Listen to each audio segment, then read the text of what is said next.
Assalamualaikum warahmatullahi wabarakatuh. Sahabat-sahabatku sekalian, selamat berjumpa kembali dalam podcast Ma'arif Institute dalam program Ngeteh. Nah, kali ini kita kedatangan tamu jauh dari Jogja ini. Dekat Bahkan Jogja. asalnya bukan cuma Jogja, dari mana aslinya? Dari Tulungagung, Jawa Timur, lahir di Ambon. Oh, Lahirnya di Ambon. jadi Erik Taufani Somai. Ya, beliau ini adalah kader intilan Buya Syafi'i Ma'arif yang kita tahu semua. Kita bersedih, kita berduka mendalam karena beliau sudah pergi meninggalkan kita semua, dan kehadiran Mas Erik ini menjadi sangat penting untuk sharing kepada kita karena beliaulah yang sehari-hari kemana-mana menyertai Buya ya, dalam hal keseharian. Dan mungkin Mas Erik ya, sebelum cerita lebih panjang tentang Buya, dan kalau bisa cerita-cerita yang mungkin belum diceritakan ke umum ya, jadi ada jadi teman-teman atau sahabat-sahabat kita butuh informasi yang lebih mendalam lagi. Nah, sebenarnya Mas Erik ini siapa sih sebenarnya? Kok tahu-tahu ini banyak yang cemburu ini. Kok ada Erik Taufani yang Ya, tiba-tiba siapa ini dekat ya? dengan Buya, terus bisa mengikuti Buya kemana saja, dapat kepercayaan untuk menulis keseharian Buya. Nah, gitu. Silakan. Oke. Jadi memang apa ya? Saya mula-mula ketemu Buya itu tahun 2012. 2012. Ya, jadi betul-betul tepat 10 tahun bersama Buya. Dalam keseharian memang banyak, dalam hal-hal kecil, mungkin lebih ke apa? Keteladanan keseharian ya, sikap hidup, pokoknya saksi hidup, betul-betul saksi hidup. Nah, waktu itu saya posisi sebagai musyrif di Mu'alimin. Oh, Mualimin. Ya, Jadi, sebagai musyrif. jadi Mas Erik ini asli dari Tulungagung. Tulungagung, Jawa Timur. Tapi kan Somai itu kan Ya, marga dari Kupang ya. Ambon. Ambon. Iya. Dari Ambon. Jadi sebenarnya Ambon tapi lahir Tulungagung, kemudian sekolah di Mualimin. Iya, iya itu dia. Ya, kalau sekolah di Mualimin sudah jelas itu menjadi kadernya Buya itu.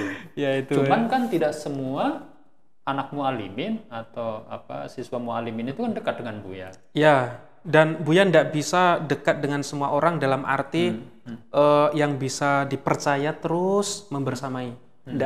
Tipikal Buya itu kalau sudah udah melihat orang misalkan cocok begitu, percaya udah keterusan. Tapi sekali saja misalkan ada ya batu sandungan, ketidakpercayaan dan lain-lain, sudah susah. Susah Ya, Buya itu pokoknya susah untuk merajut kembali kepercayaan itu ya. Buya itu kepercayaan itu paling pokok. Jadi kayak pepatah ya lah, sekali lancung ke ujian selamanya orang tidak percaya, dan Buya sosok yang memegang teguh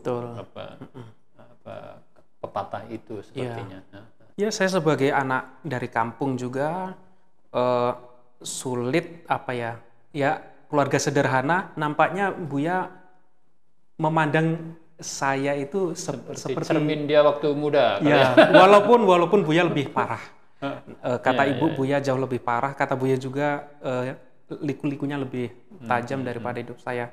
Tapi karena mau membantu Mu'alimin, pengembangan dan lain-lain, dan itu panggilan hati ya, membantu Mu'alimin, membangun kembali Mu'alimin, itu panggilan hati, dan nampaknya Buya ada kesan di situ. Nah, berikutnya obrolan berlanjut, kedekatannya menjadi personal, ada kedekatan emosional dan tidak lagi struktural, tidak formal lagi, jadi lebih kepada pribadi, dan akhirnya Buya minta temani kemana, minta bantuan apa yang bisa dibantu begitu. Itu dia. Ya, jadi awalnya memang mungkin ada klik kali ya. Iya, ada klik. Kadang-kadang kan ya kita kenal dengan siapa saja dan berkawan dengan siapa saja, tetapi kadang-kadang ada kawan-kawan tertentu yang kok merasa saya kok cocok ya dengan dia. Mungkin Mas Erik merasakan seperti itu ya, ada pada diri Buya terhadap Mas Erik ya. Iya, dan itu tidak mudah buat saya karena awal mula dipertemukan oleh Ustadz Ikhwan Ahada. Waktu itu Direktur Mu'alimin yang mengangkat saya menjadi sekretaris eksekutif tim yang diketuai Buya Syafi'i. Oh, tim apa itu? Pembangunan? Iya betul. Untuk Mu'alimin itu yang Sedayu. Ya, tim pengembangan Mu'alimin. Saya melihat waktu diajak rapat, minder. Saya itu siapa? Bersama orang-orang besar, termasuk ada Buya. Ya. Nah, tapi model pendekatan Buya ke kami itu betul-betul meruntuhkan sekat-sekat sosial. Ada perasaan kita sama. Itu yang saya rasakan betul. Ada perasaan kita sama, dan Buya bahkan kadang-kadang Buya dipanggil Buya pun tidak mau. Biasa saja kata Buya. Sama kita ini. Ya udah, kepercayaan itu terus berlanjut sampai tahun 2022 ini. Ya, jadi sahabat-sahabat sekalian, memang Buya ini dedikasinya terhadap Muhammadiyah, terutama terhadap Mu'alimin ya, sebagai kampus yang telah membesarkan dia. Betul. Itu luar biasa. Jadi sampai akhir hayat beliau itu dia sebagai ketua panitia ya. Iya, yes. Sebagai ketua. Jadi beliau meninggal ini statusnya masih ketua panitia. Iya, ketua. Pembangunan kampus Mu'alimin. Coba bayangkan. Iya. Dan kenapa beliau menjadi ketua? Itu kan beliau menunjuk sendiri ya. Iya. Karena nggak ada orang lain, nggak ada orang yang berani nunjuk dia kan. Betul. Tentu. Dan sebenarnya orang mungkin merasa gimana ceritanya itu kok Buya bisa menjadi ketua panitia pembangunan kampus baru Mu'alimin, dan saya yakin ya orang-orang itu sebenarnya bukan keberatan, bukan nggak mau, tapi nggak rela kok Buya yang sudah sepuh, punya nama besar, kok masih mau istilahnya bertungkus lumus membangun Mu'alimin itu ke akar rumput itu. Buya pernah mengatakan kepada saya ketika melihat pembangunan kampus dan sudah nampak Masjid Hajah Yuliana dan gedung sekolahan itu, Erik, mungkin ini karya terbesar dan terakhir saya, maka harus tetap dilanjutkan. Karena Buya melihat melalui Mu'alimin yang Buya anggap seperti miniatur Indonesia, miniatur kebangsaan, anak dari mana-mana, itu bisa menjadi satu harapan untuk mendidik kader-kader Muhammadiyah yang memiliki ketajaman wawasan kemanusiaan dan keindonesiaan. Itu impian Buya. Nanti Buya itu mungkin begini kasarannya. Buya berharap akan lahir generasi Buya semisal Buya, pasca Buya, mungkin lebih baik dan lebih banyak lagi melalui Madrasah Mu'alimin, karena dari Madrasah Mu'alimin Buya banyak diajarkan tentang kemerdekaan berpikir, kemerdekaan bersikap. Ya, karena Madrasah Mu'alimin itu kan sahabat sekalian ya, itu kan di Jogja itu kan kampusnya mencar-mencar ya. Dan itu memang bukannya sulit ya, tetapi untuk boarding school itu sudah tidak ideal lagi. Karena pada saat dari asrama ke sekolah itu kan harus melalui itu anak-anak bisa saja dalam tanda petik, misalnya kalau anaknya yang nakal atau itu kan bisa saja mampir ke warnet dulu, ke mana dulu. Meskipun di kampusnya dilarang memakai internet kan bisa. Apalagi di tengah kota. Iya, memang. Dan pembangunan kampus itu ingin mengembalikan cita-cita awal ya, pendirian Mu'alimin ya, bukan berarti yang sekarang ini sudah tidak sesuai dengan cita-cita, tetapi kan ada perkembangan luar biasa dari medsos, dari lingkungan dan lain-lain yang kalau tidak disatukan dalam satu kampus terpadu, itu mungkin akan menjadi hambatan akan menjadi hambatan. Iya, di lain sisi juga animo masyarakat untuk menyekolahkan anak-anaknya ke Mu'alimin terus meningkat. Sementara gedung yang ada di Wirobrajan di kota, gedung Mu'alimin itu sudah tidak lagi bisa menampung jumlah siswa lebih. Itu Buya sudah pernah terlontar nggak, misalnya kalau Mu'alimin yang kampus baru itu sudah jadi, nah gedung Mu'alimin yang lama mau diapakan? Ya, pernah ada beberapa opsi, tetapi keinginan Buya supaya gedung di Wirobrajan di kota itu tetap difungsikan karena memiliki nilai historical yang sangat kuat, terutama gedung utama yang di perempatan Patang Puluhan itu. Boleh nanti kelas 1 sampai kelas 5 misalkan di Sedayu, tapi kelas 6 harus sudah berani terbuka dengan lingkungan yang lebih ramai di kota dan masyarakat. Yang bisa kelas 6-nya. Untuk kelas 6-nya. Ya itu ada beberapa opsi. Ya, jadi sudah sampai membicarakan itu. Mas Erik, ini kan kalau cerita tentang kebersahajaan Buya, kesederhanaan Buya ini kan gak habis-habis ya. Dan mungkin Mas Erik melihat ada sisi-sisi yang belum dikenal orang gitu lah. Itu apakah mungkin bisa di-share? Ya, boleh. Jadi Buya itu yang sering orang lihat itu dari sisi pemikirannya, dari tulisan-tulisannya. Tetapi keseharian Buya yang mungkin hanya sedikit yang tahu, itu pertama Buya itu sangat religius. Sangat religius. Itu bisa dilihat dari kedisiplinan Buya dalam hal sholat jamaah. Buya itu ahli ibadah. Buya itu mungkin yang saya lihat tidak ada yang lebih disiplin dari Buya tentang ketepatan sholat 5 waktu, tentang sholat jamaah, dan sering malah datang sebelum muadzin itu datang. Makanya yang ada foto viral Buya duduk, itu muadzin itu datang menunggu azan. Iya, jadi Buya lebih datang duluan. Nah itu satu. Terus yang kedua, Buya itu sholat tahajud loh rutin. Kalau sholat tahajud di masjid apa di rumah? Di rumah. Di rumah. Buya itu aturan tidur malamnya itu normalnya Buya itu habis isya. Nah, biasanya Buya jam 2, jam 3 bangun. Saat itulah Buya sholat tahajud. Dan baru sholat tahajud selesai. Ya, itu Mas Erik tahu dari mana? Pertama, saya lihat sendiri. Waktu di Jakarta di apartemen. Gitu. Dan itu saya lihat sendiri karena sebelumnya memang saya pernah dengar dari orang di tetangganya di masjid atau bahkan kadang dari ibu juga, Buya itu sholat malam. Walaupun semakin sepuh, tungkai sudah sulit, itu enggak lagi. Jadi semakin berkurang karena fisik. Dan Buya habis sholat tahajud rutinitasnya menulis. Jadi banyaknya Buya menulis itu sebelum subuh. Iya, tapi karena semakin tua dan fisiknya, jadi ya dikompromikanlah dengan itu. Ya memang ya sahabat sekalian, kalau dari segi produktivitas luar biasa Buya itu untuk usia di atas 80 tahun. Kan Buya ini kan meninggal pada usia hampir kurang 4 hari ya. Kurang 4 hari 87 tahun. Itu kan usia yang sudah sangat sepuh ya.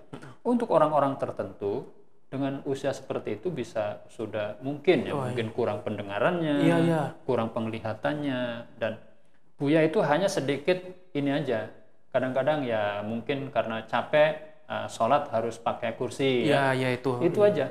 Tetapi di luar itu jalan masih rajin, terus naik sepeda masih setiap hari dan seperti tidak ada capeknya ya. Kalau kita baca ya di buku titik-titik kisah atau biografi Buya itu kan Buya ya hanya 2 kali ya kalau diceritakan dalam buku itu Buya itu sakit waktu sudah memimpin Muhammadiyah, itu entah kecapean atau apa, tiba-tiba keliang-keliang bumi berputar katanya, kemudian saya dilarikan ke rumah sakit Islam Jakarta, tapi setelah itu sembuh. Terus setelah itu Buya dioperasi karena usus buntu. Oh iya, betul. Usus buntu. Ya, itu kan Sarjito. Di Sarjito. Nah, terus mungkin yang belum tercatat Tianu itu kan terakhir Buya operasi juga kan, operasi apa? Ada batu apa? Batu ginjal. Ditembak. Ditembak. Itu enggak dioperasi ya. Enggak. Dan enggak ini. Jadi sebagai orang yang hidupnya sengsara ya. Jadi dalam cerita buku itu kan sengsara sekali. Iya, sengsara. Saya itu udah sengsara dan mungkin Mas Erik juga udah sengsara. Tapi kalau baca buku Buya, titik-titik kisah dalam perjalanan Buya itu lebih sengsara lagi dia. Lebih sengsara lagi. Dan Buya kan mengatakan bahwa saya ini terdampar ke tepi karena belas kasihan ombak kan. Artinya apa? Artinya Buya itu begitu pasrah dengan keadaan dan yaitu kalau nggak terdorong ombak ke tepi, saya ini mungkin udah tenggelam, kira-kira seperti itulah di laut. Ombak itu semacam nasib aja lah yang. Dan ini yang mungkin apa Mas Erik yang orang-orang juga belum tahu. Jadi selain ombak itu ada 2 orang yang selalu membantu Buya. Ya. Pertama adalah Profesor Sanusi Latif. Yang kedua adalah Profesor Amin Rais. Ya kan? Jadi tidak semata-mata karena ombak, karena 2 orang ini juga yang kemudian yang membuat Buya tetap survive, punya semangat dan eksis di dunia intelektualisme dan lain-lain. Itu orang yang mungkin nggak banyak tahu. Dan dua tokoh ini membantu Buya dalam hal pendidikan. Yang satu memasukkan ke Muallimin, yang satu membantu di Amerika di Chicago. Makanya kemudian kalau tersiar kabar ya Buya dengan Pak Amin ada ketidakcocokan. Jadi Buya itu jangankan dengan sahabatnya sendiri, banyak orang-orang yang sudah mengecam beliau juga itu kalau sudah kenal ya bersahabat. Apalagi dengan Pak Amin kira-kira seperti itu ya. Kadang-kadang ada isu-isu yang ya memang kemarin ketika Buya Pak Amin mengunjungi Buya itu kan ada kata-kata yang misalnya ya mungkin itu ijtihad Buya ya, kalau benar pahalanya 2, kalau salah juga pahalanya 1. Karena orang kan punya asosiasi wah ini Pak Amin. Tapi itu sebenarnya ya memang bagian dari romantika hidup mereka berdua begitu, saling kritik, saling ini. Dan Buya sama Pak Amin Rais itu sesungguhnya sudah sering berdebat, kadang ya tengkar kecil-kecil itu sejak muda. Sejak awal betul, sejak di Amerika. Dan mungkin sahabat-sahabat masih tahu juga mungkin Mas Erik ya. Buya itu kan berdebat bukan hanya dengan Pak Amin, bahkan dengan Bu Nur Khalifah, dengan Mbak Lif. Dengan itu putranya kan juga. Dengan putranya. Jadi kadang-kadang malah berdebat kusir tanpa ujung. Ya tentu lebih banyak damainya. Iyalah, Dia disebutkan dalam perang dan damai. Itu. Tapi perangnya itu kadang-kadang juga hampir-hampir Buya itu mengatakan hampir-hampir sampai tidak bisa dipertahankan. Hampir-hampir. Namanya hampir-hampir kan berarti masih bisa. Masih bisa. Ya Buya begitu nggak bisa. Kalau Buya menurut Buya nggak cocok, ya Buya pertahankan itu argumen, tapi dengan tetap menghargai lawan bicaranya. Tapi ini yang menjadi Mas Erik ya, menjadi mungkin perlu diketahui banyak orang bahwa Buya itu memang tidak spesifik ya, tidak spesifik menulis tentang perempuan. Tentang pemberdayaan perempuan atau tentang apa. Tetapi mungkin nanti Mas Erik mungkin bisa cerita bagaimana Buya memperlakukan istrinya dan anak-anaknya gitu. Dan Prof Alim kemarin waktu di testimoni mengatakan ya memang Buya itu tidak pernah menulis secara letterlek tentang perjuangan perempuan harus begini, tetapi Buya adalah sosok suami idaman. Jadi dia tidak pernah menganggap istrinya itu sebagai kocowingking. Ya betul. Hanya di dapur, sumur dan kasur misalnya, nggak seperti itu. Tentang perempuan itu sesungguhnya memang Buya pernah tidak menulis sama sekali. Kemudian dapat masukan dari Habib Hussein Muhammad. Habib Hussein. Nah, setelah dapat masukan itu, lebih tepatnya mungkin kritik. Nah, Buya berterima kasih kepada Habib Hussein. Berterima kasih sebenarnya dengan tulus. bukan Habib Hussein ya, Hussein Muhammad ya. Oh, Hussein Muhammad Hussein Muhammad. Yang di Cirebon itu. Kiai Hussein Muhammad. Akhirnya Buya menulis tentang perempuan yang dimasukkan di dalam buku memoir edisi terbaru. Dan di situ Buya baru menjelaskan alam pikiran Buya tentang perempuan. Tetapi itu secara teoretikal. Secara Buya itu tentang kesetaraan gender, emansipasi dan seterusnya, itu justru ada dalam prakteknya. Dalam prakteknya, dan itu ditunjukkan kepada Ibu Lip, istrinya sendiri, yang sampai hari-hari terakhirnya Buya tidak pernah mau merepotkan. Buya itu sampai sebelum sakit yang pertama bulan awal-awal tahun itu, akhir tahun 2021 masih mencuci dan menjemur. Dan saya ada fotonya itu. Mencuci sendiri, menjemur sendiri, menyetrika sendiri. Sapu rumah harus sendiri. Jadi benar-benar suami idaman. Iya. Dan kadang juga Ibu Lip ya merasa mungkin istrinya dan lain sebagainya kan ingin biar Ibu Lip saja yang kerjakan. Tapi Buya udah enggak kalau sekali Buya. Nah, itu Buya enggak mau merepotkan. Kalau masak mesti masakan istri, tetapi Buya pandai masak juga. Jadi kadang-kadang masak. Karena mungkin anak perantauan ya dulu dari Sumatera Barat harus bisa memasak.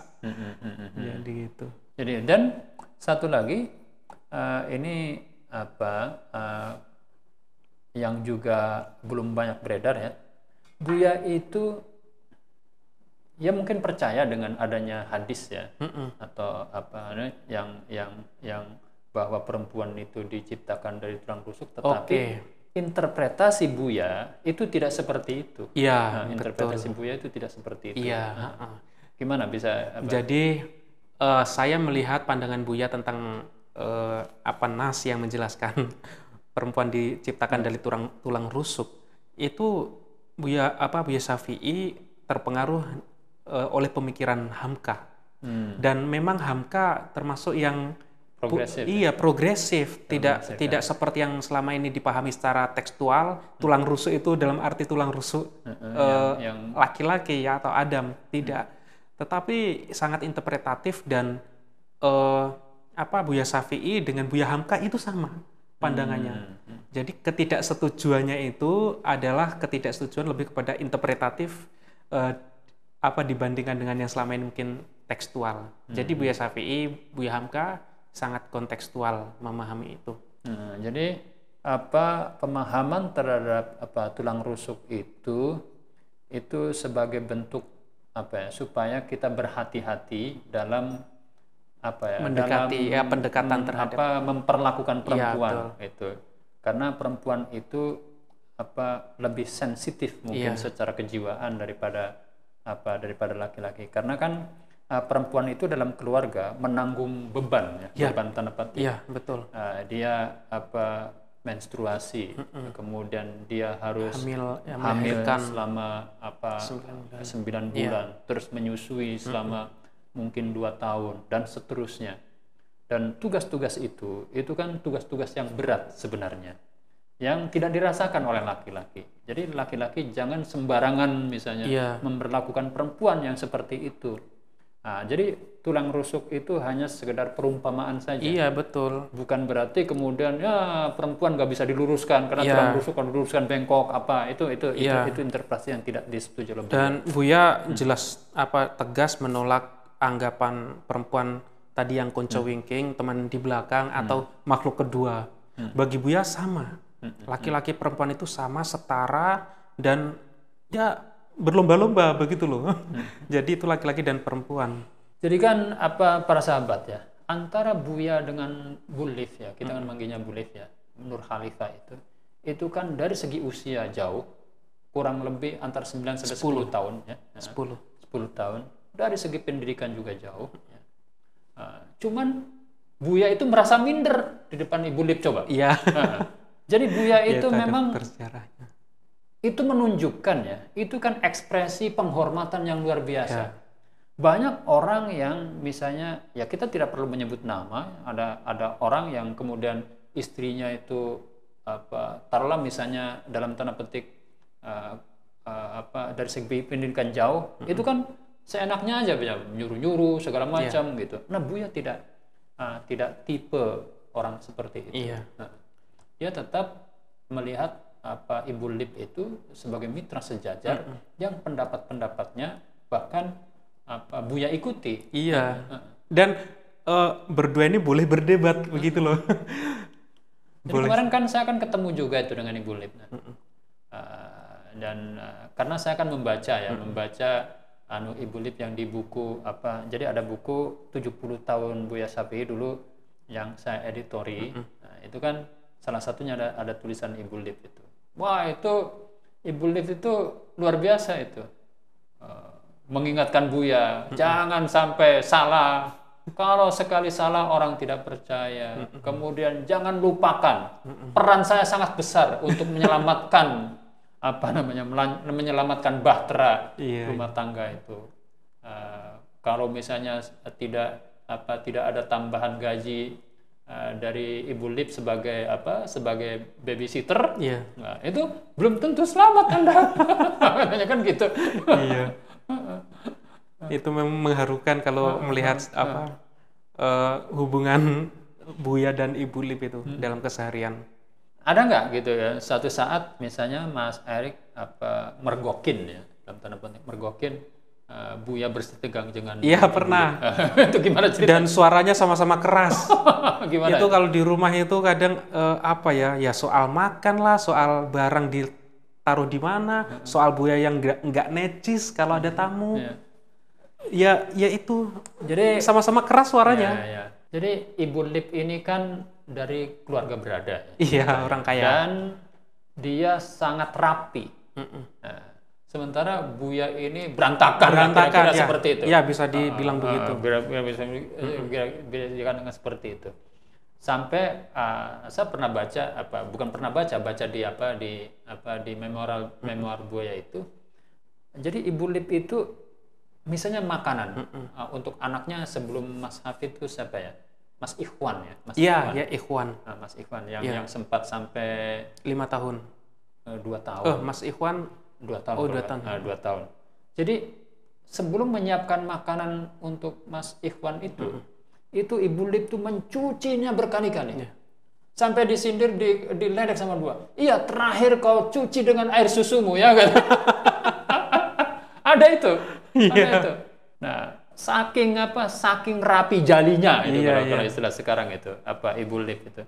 Sementara Buya ini kan biasa hidup dia bergumulnya juga dengan katakanlah dengan pemulung, dengan semua orang dia pernah bergaul gitu. Jadi soal higienis itu enggak ini. Ya, sementara Ibu Lip anak saudagar, orang kaya, bahkan paling kaya sekabupaten kabarnya. Oh gitu ya? Iya, waktu tahun-tahun itu udah punya mobil banyak.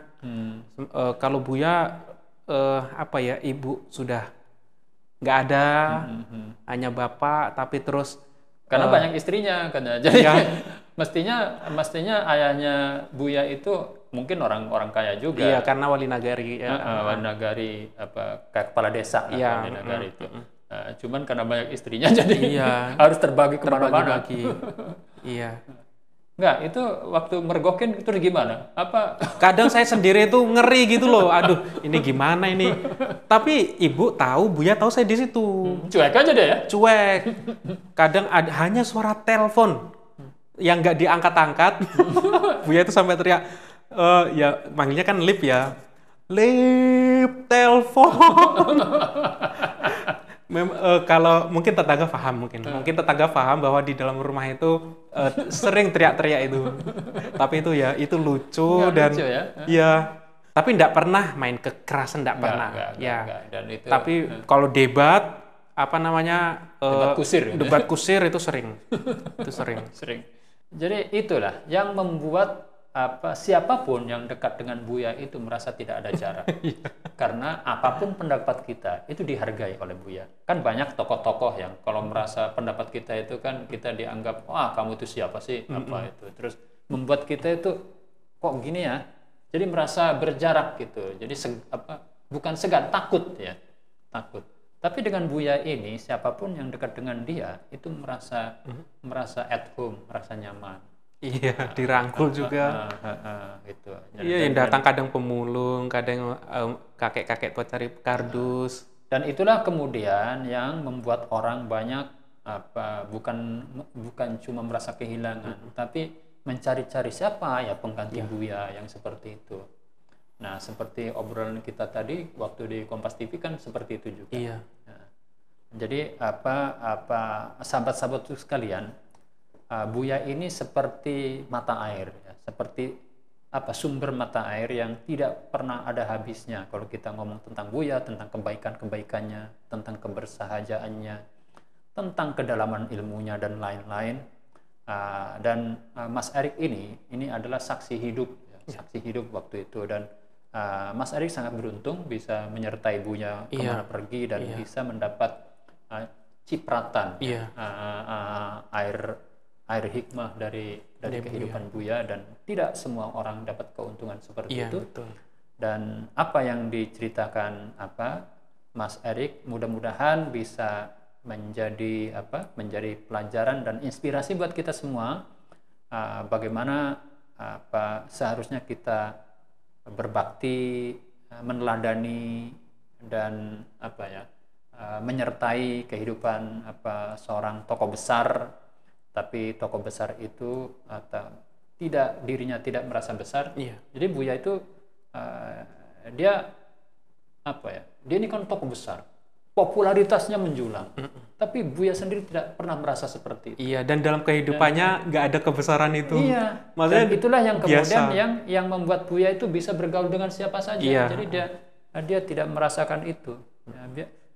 Dia selalu mengatakan terserah apa kata orang. Seperti tadi itu. Sebenarnya dia nggak mau disebut Buya. Itu Buya? Itu buaya kali. Dia kan suka bercanda seperti itu. Begitu ya. Dia kan sering bercanda seperti itu.